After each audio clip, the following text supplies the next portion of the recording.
ሰላም እንዴት አላችሁ ውድ አድማጮቻችን። በእንግሊዝ ፕሪሚየር ሊግ ማንቸስተር ዩናይትድ ዛሬ ምሽት በሜዳ ኦልድ ትራፎርድ በዘንድሮ ዓመት ጠንካራ እንቅስቃሴ በማድረግ ላይ የሚገኘውን ብሬንትፎርድን የሚያስተናግድ ሲሆን በቀጣይ ዓመት የቻምፒየንስ ሊግ ተሳትፎን ይዞ ለማጠናቀቅ እጅጉን የተቃረቡ ማንቸስተር ዩናይትድ ከቀሪዎቹ ሁለት ጨዋታዎች 4 ነጥቦችን ማሳካት በሂሳብ ስሌት ከ2 ዓመት በኋላ በድጋሚ በአውሮፓ ትልቁ የክለቦች ፉክክር መድረክ ቻምፒየንስ ሊግ ለመመለስ የሚያግዘው ይሆናል።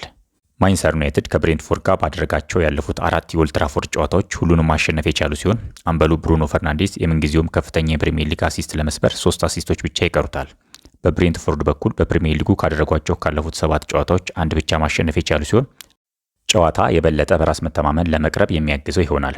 ኦፕታ ሱፐር ኮምፒውተር የዛሬ ምሽቱን ጨዋታ የማሸነፍ 51.5% ለማንቸስተር ዩናይትድ የሰጠ ሲሆን ለብሬንትፎርድ 23.8% የአሸናፊነት ግምት ሰጥቶታል። 24.7% ጨዋታው አቻ ውጤት ይጠናቀቃል ሲል ኦፕታ ቅድመ ግምቱን አስቀምጧል።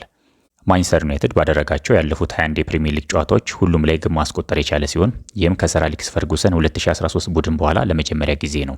የቡድን ዜናዎችን ስንመለከት በማንቸስተር ዩናይትድ በኩል ሊሳንድሮ ማርቲኔዝ በቅጣት እንዲሁም ሌኒየሮ፣ ማቲያስ ዴሌት እና ፓትሪክ ዶርጉ በጉዳት ከዛሬ ምሽቱ ጨዋታ ውጪ መሆናቸው የተረጋገጠ ሲሆን ከሁለት ጨዋታዎች ቅጣት በኋላ ሃሪ ማጓየር ወደ ሜዳ በመመለስ ከወጣቱ ተከላካይ ሄደን ሄቨን ጋር የተከላካይ መስመሩን ይመሩታል ተብሎ ይጠበቃል።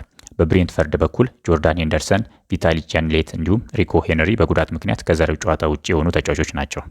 በዛሬ ምሽቱ ወሳኝ ጨዋታ በማንቸስተር ዩናይትድ በኩል ግምታዊ አሰላለፎችን ስንመለከት ተከላካዮች ዲያጎ ዳሎ፣ ሃሪ ማጓየር፣ ሄደን ሄቨን እና ሉክ ሾው፣ አማካዮች ካዚሚሮ፣ ኮቢ ሜኖ እና ብሩኖ ፈርናንዴስ እንዲሁም የፊት መስመሩን ብሪያን ኡምቡሞ፣ ማቲያስ ኩኛ እና ቤንጃሚን ሼሽኮ ይመሩታል ተብሎ ይጠበቃል። በዛሬ ምሽቱ ጨዋታ በማንቸስተር ዩናይትድ በኩል ብሩኖ ፈርናንዴስ 18 አሲስቶችን በማድረግ እንዲሁም በብሬንትፎርድ በኩል ኢጎር ቲያጎ በ21 ጎሎች ከፍተኛ ጎል አግቢነቱን ከሃላንድ በመቀጠል በመምራት ላይ የሚገኙ ተጫዋቾች ሲሆኑ ልዩነት ይፈጥራሉ ተብሎ ይጠበቃል። ጨዋታው ምሽት 4 ሰዓት የሚጀምር ሲሆን በሁለቱም ቡድኖች በኩል ከፍተኛ ፉክክር ይደረግበታል ተብሎ ይጠበቃል።